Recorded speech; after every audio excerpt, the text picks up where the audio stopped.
उत्तर प्रदेश विधानसभा चुनावों के लिए अब राजनीतिक दलों ने अपना चुनाव प्रचार प्रसार पर ध्यान केंद्रित कर दिया है। जहां पर दिग्गजों ने अब कमान संभाल ली है, तो वहीं पर प्रत्याशी भी घर घर पहुंच करके लोगों को लुभाने का काम कर रहे हैं। आज आगरा में आगरा छावनी से कांग्रेस के प्रत्याशी सिकंदर वाल्मीकि के समर्थन में जहां छत्तीसगढ़ के मुख्यमंत्री भूपेश बघेल ने खेरिया मोड़ से अर्जुन नगर और 12 खम्मा तक घर घर जाकर के वोट मांगे, तो वहीं पर भाजपा प्रत्याशी और योगी सरकार में राज्य मंत्री डॉक्टर जीएस धर्मेश के लिए उप मुख्यमंत्री केशव प्रसाद मौर्य आगरा पहुंचे। उन्होंने आगरा के सदर बाजार में जहां कार्यकर्ताओं के साथ में संवाद स्थापित किया, तो वहीं पर उन्होंने सदर बाजार नौलखे के अंदर घर घर जाकर के वोट मांगने का काम किया। इस दौरान उप मुख्यमंत्री केशव प्रसाद मौर्य ने मीडिया से बात करते हुए कहा कि उत्तर प्रदेश के अंदर भारतीय जनता पार्टी की लहर चल रही थी। उसी प्रकार से 2022 में पूरे उत्तर प्रदेश में भारतीय जनता पार्टी की लहर चल रही है और आगरा की सभी 9 सीटों के साथ हम उत्तर प्रदेश में एक बार फिर से 300 से अधिक सीटें जीतने जा रहे हैं।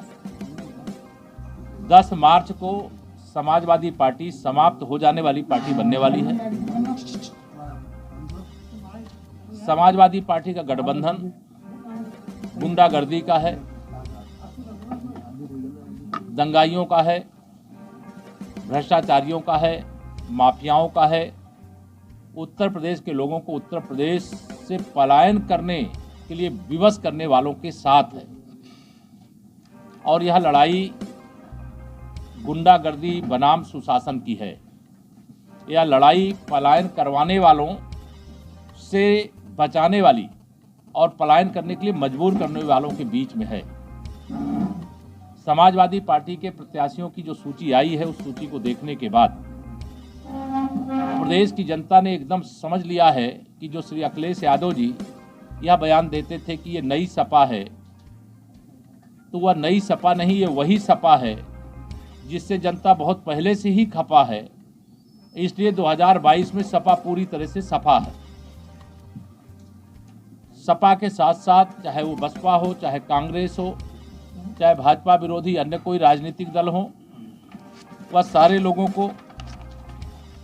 लोगों को मैं आज यहाँ पर ये कहना चाह रहा हूँ कि उनको सबको पता है कि भारतीय जनता पार्टी ने 2019 के लोकसभा चुनाव में जब सारे विरोधी सपा, बसपा, कांग्रेस, लोकदल सब एक हो गए थे, तब भी यूपी की जनता ने यूपी में हमें 51% वोट दिए, सांसद दिए, जिसमें प्रोफेसर एसपी सिंह बघेल जी जो इस समय भारत सरकार के हमारे मंत्री और बड़े भाई हैं, हमारे दोनों माननीय अध्यक्षगण यहाँ पर विराजमान हैं, मैं हमारे मीडिया प्रभारी विराजमान हैं।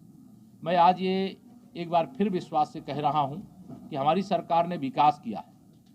हमारी सरकार ने गरीब कल्याण की ऐसी योजनाएं जिसे आज़ादी के तत्काल बाद लागू होना चाहिए था, लेकिन वह नहीं लागू किया गया। लेकिन जब उत्तर प्रदेश में और केंद्र में दोनों जगह भाजपा की सरकार आदरणीय मोदी जी के नेतृत्व में केंद्र की और आदरणीय योगी जी के नेतृत्व में प्रदेश की सरकार ने गरीब कल्याण की दृष्टि से बहुत बड़े बड़े कार्यक्रम किए हैं, जिसमें हम लोगों ने लगभग 43 लाख गरीबों को आवास उपलब्ध कराए हैं, 2.5 करोड़ लगभग गरीबों के घर में शौचालय बनवाने का काम किया है। उत्तर प्रदेश के अंदर 15 करोड़ से अधिक लोगों को फ्री राशन प्रधानमंत्री गरीब कल्याण अन्न योजना के माध्यम से, केंद्र सरकार के माध्यम से, और उत्तर प्रदेश सरकार ने भी प्रति यूनिट 5 किलो राशन के साथ साथ 1 किलो दाल, 1 किलो तेल और 1 किलो नमक और अंत्योदय कार्ड धारकों को 1 किलो चीनी भी साथ में उपलब्ध कराने का काम किया है। सपा की सरकार के समय बिजली गायब रहती थी, हमारी सरकार के समय बिजली उपलब्ध है। जो कहते हैं हम 300 यूनिट बिजली फ्री देंगे, वह झूठ बोल रहे हैं और फरेब कर रहे हैं। मैं भी जानता हूं, आप सब मेरे पत्रकार मित्र भी जानते हैं, जब सपा की सरकार थी पूरे उत्तर प्रदेश में बिजली के लिए त्राही त्राही मची हुई थी। लेकिन भाजपा की सरकार आने के बाद पूरे उत्तर प्रदेश में एक अलग प्रकार का वातावरण है। सपा की सरकार का मतलब 5 जिलों का विकास होता था, बाकी 70 को वो भूल जाते थे। भाजपा की सरकार का मतलब सभी 75 जिलों का बिना भेदभाव के विकास हो रहा है। सभी जो अपहरण करवावे उनके अपराधों को और भाजपा के किसी पदाधिकारी या नेता या सरकार के किसी मंत्री पर इस प्रकार के कोई अपराध नहीं हो सकते जिस अपराध को लेकर के समाज में उसके कारण से कहीं किसी को डर लगता हो। हाँ, डर लगता है तो समाजवादी पार्टी के गुंडों को हमारी सरकार से लगता है भाजपा की सरकार बनने के बाद। आजम खान जेल से चुनाव लड़ रहे हैं। आजम खान जेल से चुनाव लड़ रहे हैं रामपुर से, क्या कह रहे हैं? मैं बस इतना ही कहूंगा, इस समाजवादी पार्टी की जो सूची आई है, कोई अपराधी है, कोई जेल में है, कोई बेल में है, उनके आधार पर वो चुनाव के मैदान में आकर के उत्तर प्रदेश की जनता को भयभीत करना चाहते हैं श्री अखिलेश यादव जी और उनके गठबंधन के लोग। उनके साथ गुंडे हैं, उनके साथ अपराधी, उनके साथ माफिया, उनके साथ दंगाई हैं, उनके साथ भ्रष्टाचारी हैं और इनके बल पर चुनाव लड़ेंगे और उनके बल पर लड़ करके जनता को हराएंगे, भाजपा को नहीं जनता को हराएंगे। लेकिन मैं कहना चाहता हूँ श्री अखिलेश यादव जी, मुंगेरी लाल के हसीन सपने देखना बंद करो और यह सपना तुम्हारा उत्तर प्रदेश की जनता कभी पूरा नहीं होगा। एक इशू लगा है, आप तेजी बोल रहे हो वहाँ पर 2022 में सीएम का चेहरा कौन होगा? यार सीएम का चेहरा नहीं, हम 300 से ज्यादा सीटें जीतेंगे तो सीएम तो भाजपा का बनेगा, योगी जी बनेंगे या कोई और बनेगा, लेकिन ये विषय है ही नहीं। हमारा लक्ष्य उत्तर प्रदेश, योगी जी बनेंगे, कोई और बनेगा, ये कोई पहले तय करता है क्या? लेकिन अभी हमारे आपके अनुसार कौन बनना चाहिए? अभी मेरे हिसाब से योगी जी हैं, योगी जी रहेंगे और योगी जी के नेतृत्व में हम लोग चुनाव लड़ रहे हैं। एक सवाल है, जैसे बीजेपी ने इतना जोर से क्यों सवाल करते हैं? कोई एजेंडा लेके आए हो? समझ नहीं पा रहे। आज कांग्रेस ने यूपी में भूपेश बघेल जी को चुनाव प्रचार के लिए उतार दिया है दूसरे प्रदेश से ला करके। वो ये कह रहे हैं कि जनता यहाँ की बदलाव चाहती है। भूपेश बघेल जी से बड़े बघेल जी हमारे प्रोफेसर एसपी सिंह बघेल जी मेरे बगल में बैठे हुए हैं, जो उत्तर प्रदेश को जानते हैं, उनको उत्तर प्रदेश का ABCD नहीं मालूम है। कांग्रेस को इस चुनाव में कहाँ देख रहे हैं? कांग्रेस को कहाँ देख रहे हैं? कांग्रेस का सुपड़ा साफ है, उनके पास फोटो खिंचाने वाले लोग बचे हैं और अगले चुनाव तक, लोकसभा का जब 24 का चुनाव आएगा तो फोटो खिंचाने वाले भी कांग्रेस के साथ एक है, तीनों तिकड़ी है और ये सारे लोग मिलकर के 2019 में भाजपा के खिलाफ चुनाव लड़े हैं।